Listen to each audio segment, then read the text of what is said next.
different things. A person is born with albinism. Leprosy can develop much later, which I believe fits the description of what many call vitiligo, and also Hansen's disease in the modern day. So albinism is a genetic condition present from birth, caused by a lack of melanin production due to inherited genes, essentially a recessive trait. It affects skin, hair, eyes, often leading to a very light or white pigmentation.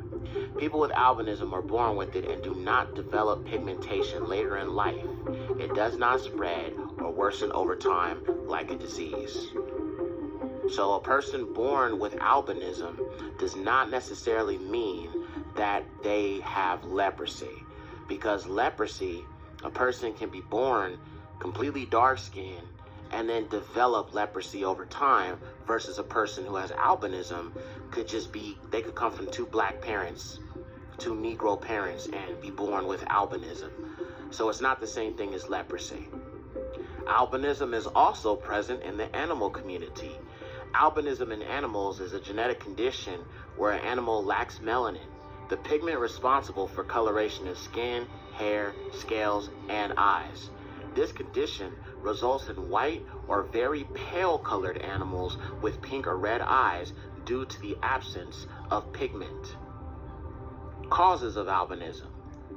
Caused by a mutation in genes that control melanin production. A recessive trait.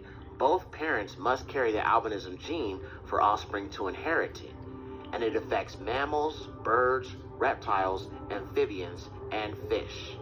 Characteristics of albino animals: white or pale fur, skin, or scales, red or pink eyes, poor eyesight due to a lack of pigmentation in the retina, higher sensitivity to sunlight, UV rays, more prone to sunburn and vision problems, weaker survival rates in the wild, easier for predators to spot.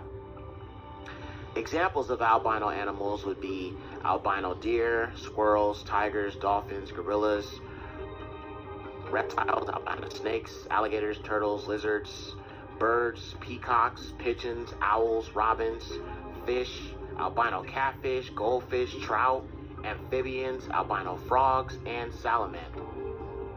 So as we can see, the Most High, Yahuwah, creator of all things, he created all things to have some sort of melanin. And the lack of melanin leads to albinism. The lack of pigmentation leads to albinism. So we know definitively that melanin is a creation of the Most High Yahuwah. Melanin comes from the highest. Melanin is a divine creation by Yahuwah. So far we can see that you have melanin in humans, animals, but also plants. Here are some videos of plants with albinism. Now, let's just briefly go through that real quick. So, since albino plants cannot photosynthesize, they typically die early unless they can get nutrients in another way. Albinism in plants happens due to genetic mutations that prevent them from producing chlorophyll, the pigment responsible for absorbing sunlight for photosynthesis, giving plants their green color, and producing energy for survival. These plants lack all chlorophyll and cannot make their own food. Some plants have patchy albinism, meaning only part of their leaves lack chlorophyll. These plants can survive because they still have some green areas to photosynthesize. Now that we understand albinism is a recessive gene at birth and is a lack of pigmentation in the skin that affects all people, we also need to make it clear any type of people can have albinism, not just darker skinned people. And let me show you a few examples before we continue.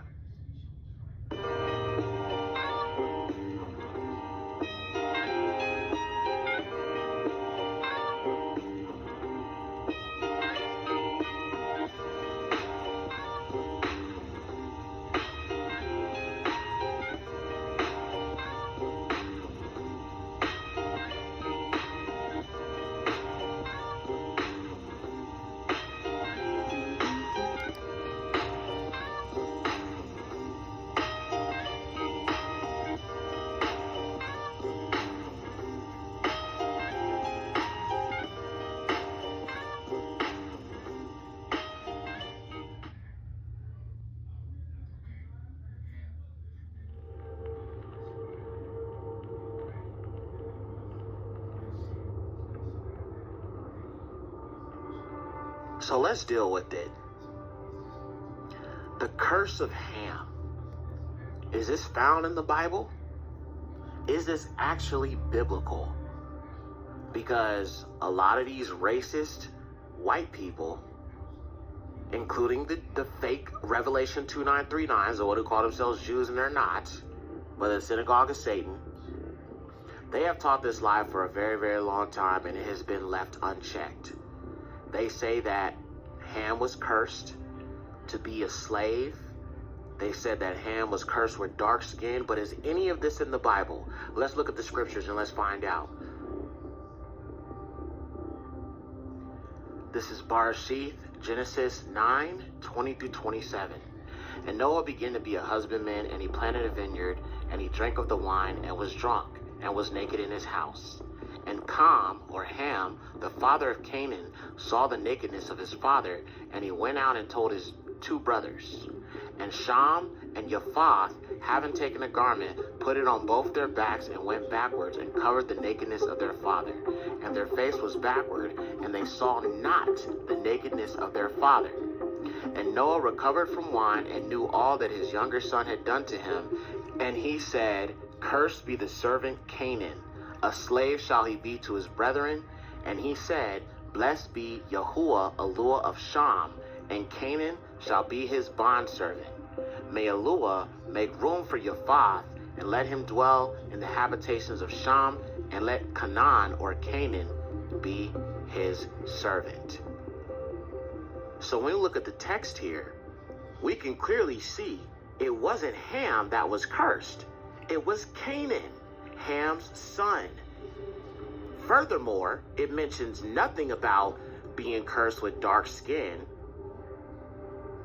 And then also, the curse did not come from the Most High. It was Noah who cursed his grandson, which was Canaan, the son of Ham.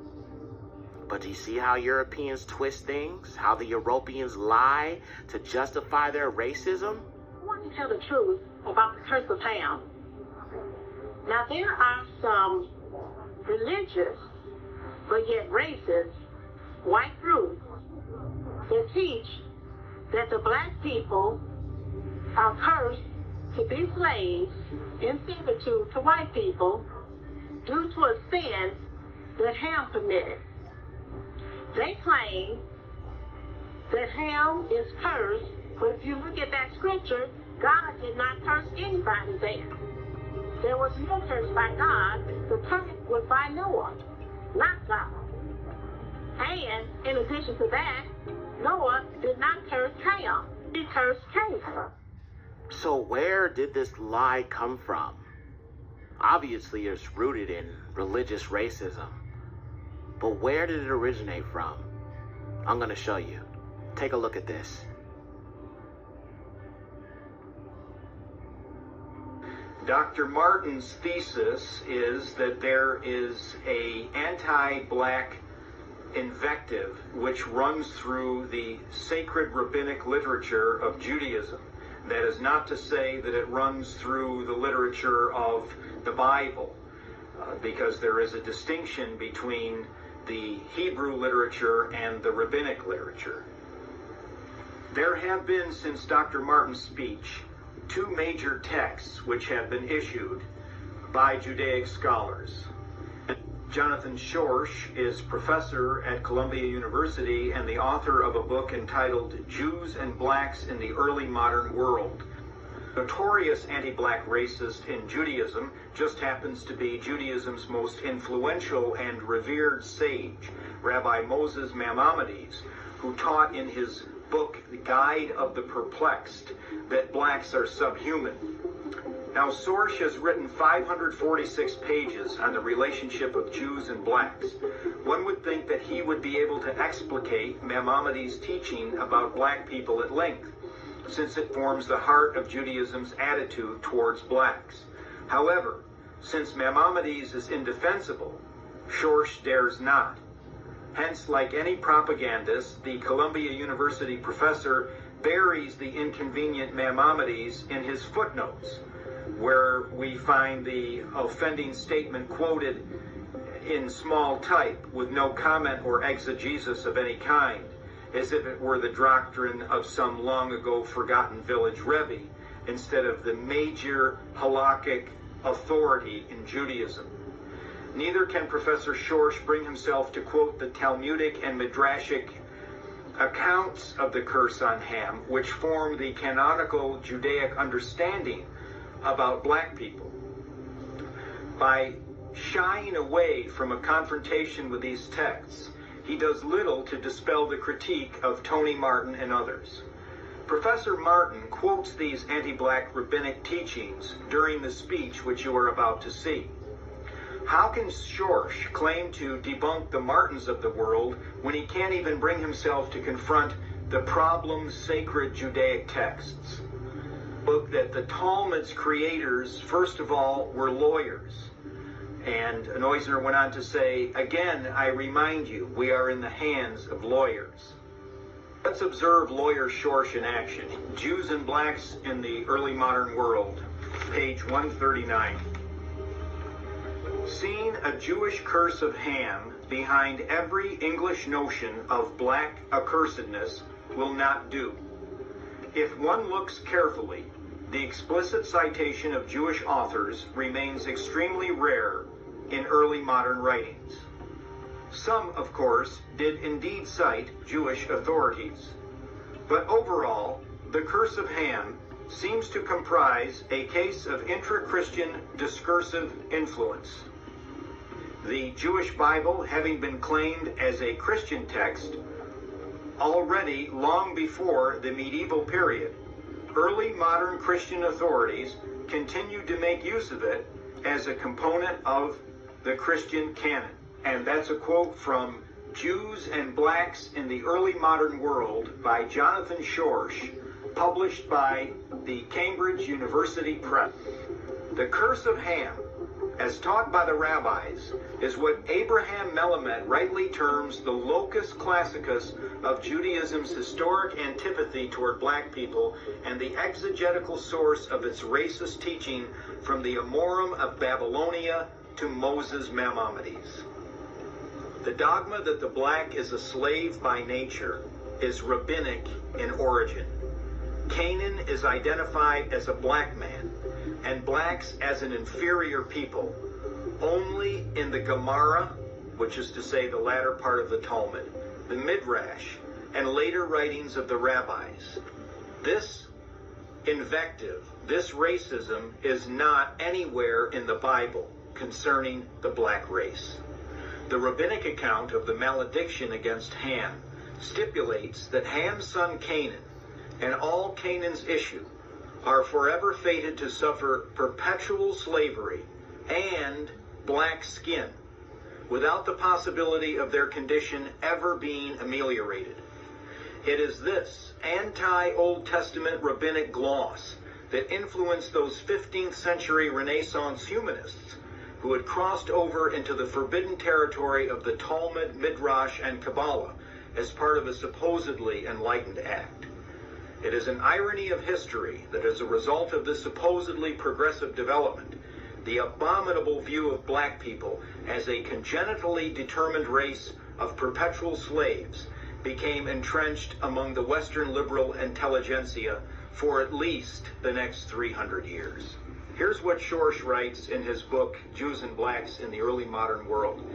Few Jewish thinkers understood Ham's curse to initiate his or her progeny's blackness.